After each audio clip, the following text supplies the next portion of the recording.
I'm going to show you how to use this super scrubby 100% cotton yarn to weave a bubble string. You're going to start with a slip knot.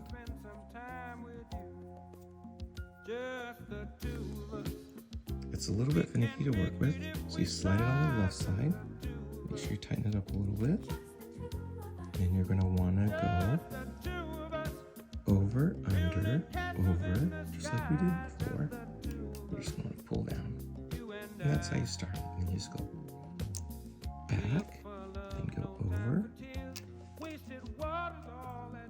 You're just going to repeat this process.